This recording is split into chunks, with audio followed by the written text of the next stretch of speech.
Now we are moving on to our last panel before lunch. We'll have one more blurt and maybe two videos, which are kind of fun. This is called Not Waiting, creating your own ecosystems. You know, people who have gone out and thought, you know what, the system isn't working, I'm gonna create my own. And I'd love to welcome Margot, CEO of Population Media Center, Victor, who is from the World Bank, Kamala, founder of Cast Productions, and our moderator, Allison Brower, executive editor of The Ankler. Come on up. Thank you, guys. Hi, everybody. Oh, I think I should be on the end, yes. Thanks for being here, and thanks to all you for being here. I know everyone's ready for lunch, so we'll get right to it.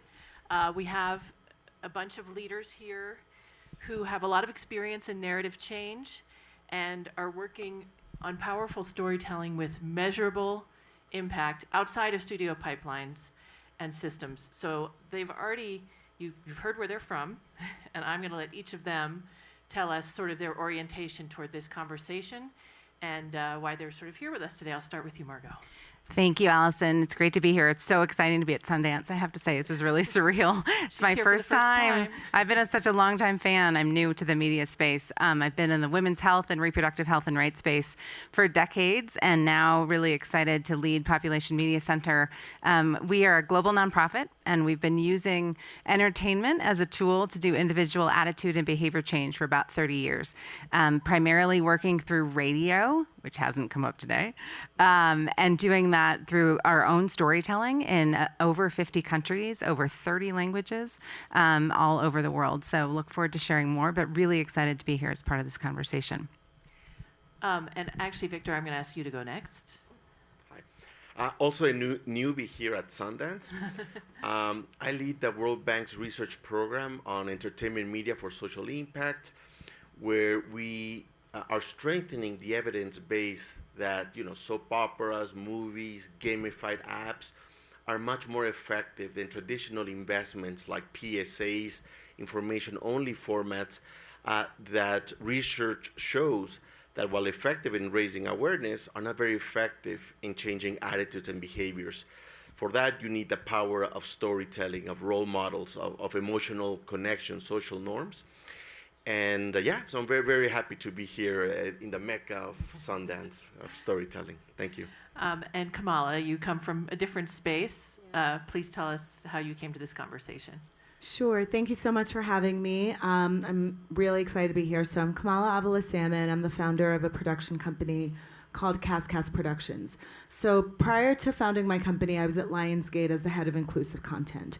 And while I was there, I really helped the studio think strategically and systemically about how to actually shift what was on our slate. I was really intentional about, this is not about make one or two more Black movies. Black is not a genre, tell a friend.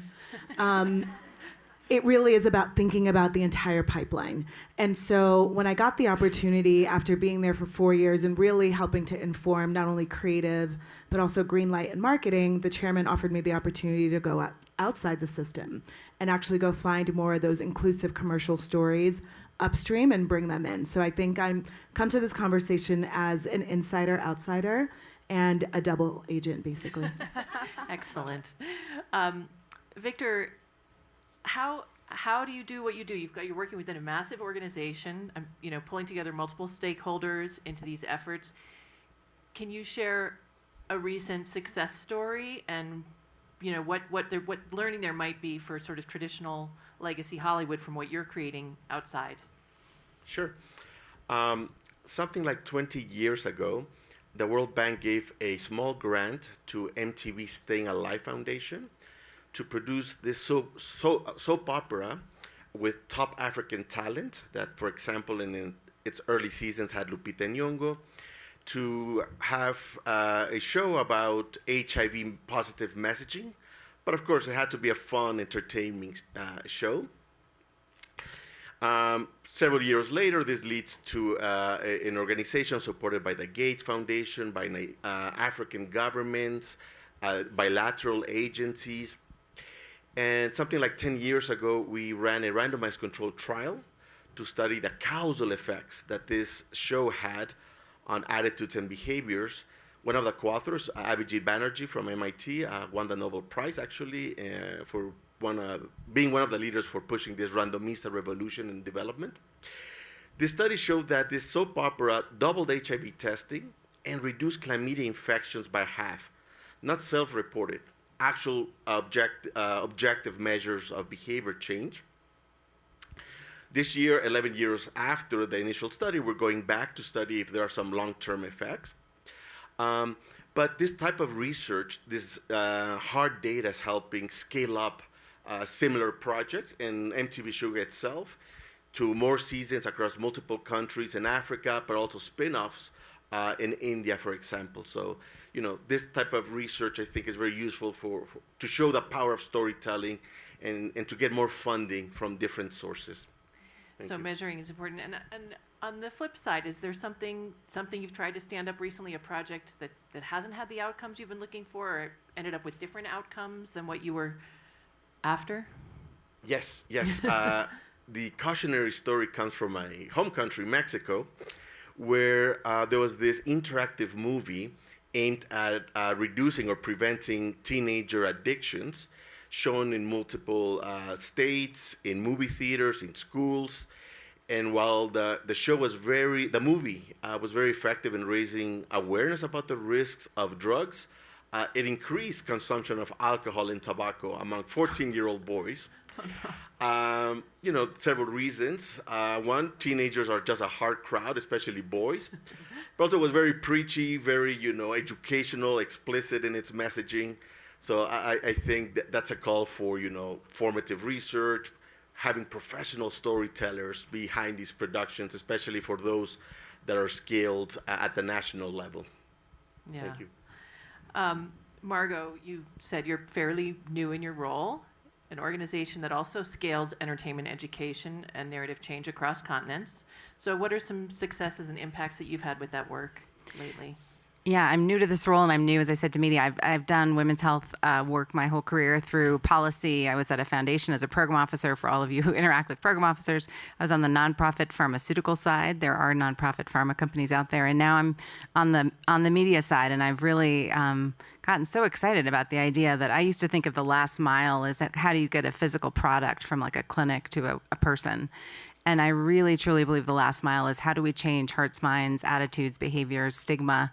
The services and products can be there, but if nobody's there and they don't feel the self-efficacy to actually use them, it actually doesn't matter. So really thrilled to be here. PMC does what I have been calling, this is not scientific, a soup to nuts approach to production. We have a research team that goes to communities and researches the issues in a community. So this could be gender violence, child marriage, the family planning beliefs of a community. And then we hire writers, we train writers, we hire actors, we produce the show. I have recording studios in Zambia, Nepal, Niger, West Africa, Ethiopia.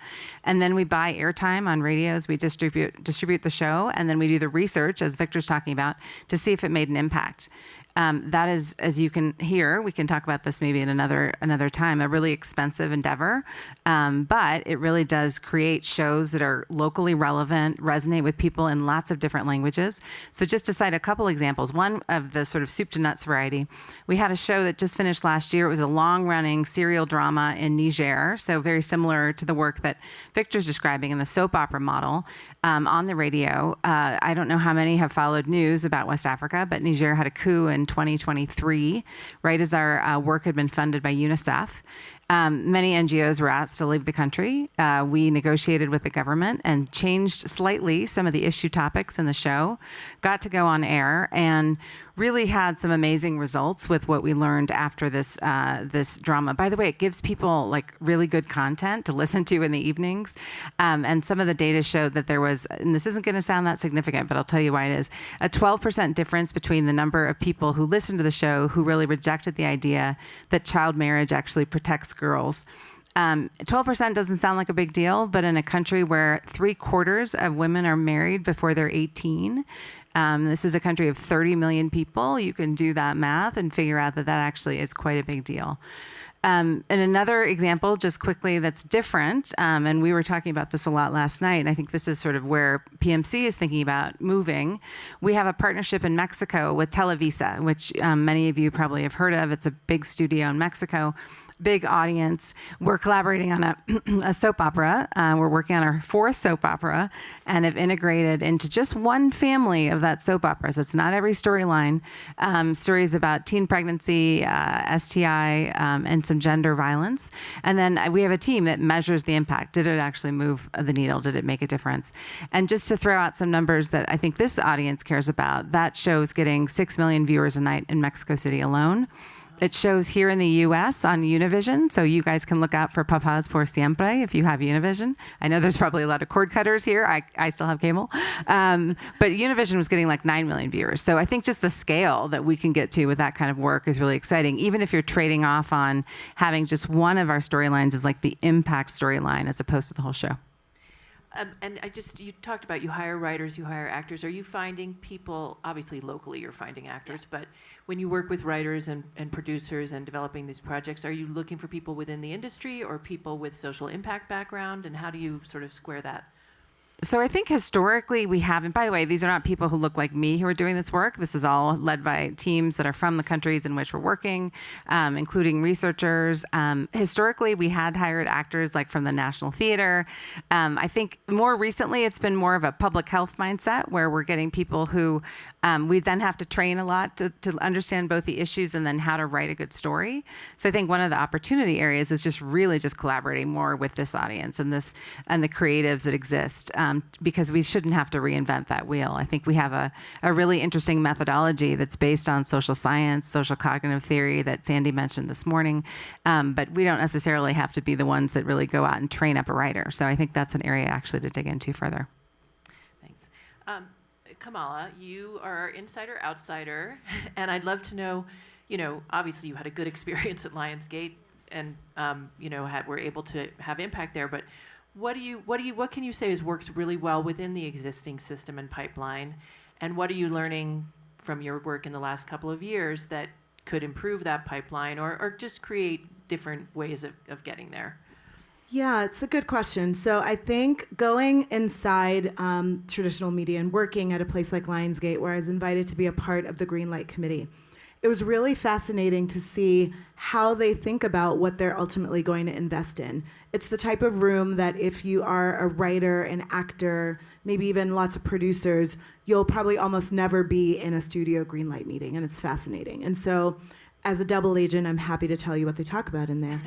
And so basically what emerged for me was that there are some pretty consistent variables that are considered on every single project. And if you know what those variables are, it doesn't mean that you can magically snap your fingers and get them, but understanding what is going to be discussed can help you then try to stack the deck in your favor.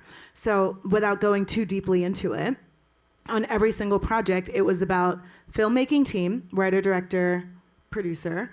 It was about actors in the film. It was about genre, how reliable that genre was commercially. It was about budget, how expensive or not is this to make, right? Those are the core variables. And so as you'd imagine, the more established the filmmaking team, you get a little bit more latitude in your cast and your budget. The less established the filmmaking team, more pressure on cast, more pressure downward on budget.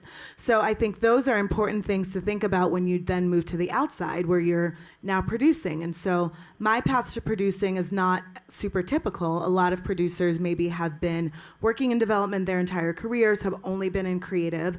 I come at it more from a business perspective. And I think the way I think about it is sort of how, as I'm building my projects, can I ensure that we are being cognizant of how easy or hard we are making it for them to say yes.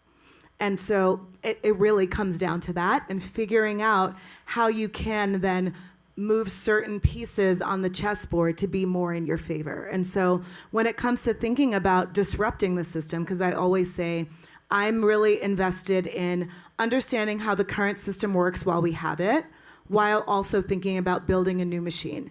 I think that if you take your eyes off either side, you're likely to miss something.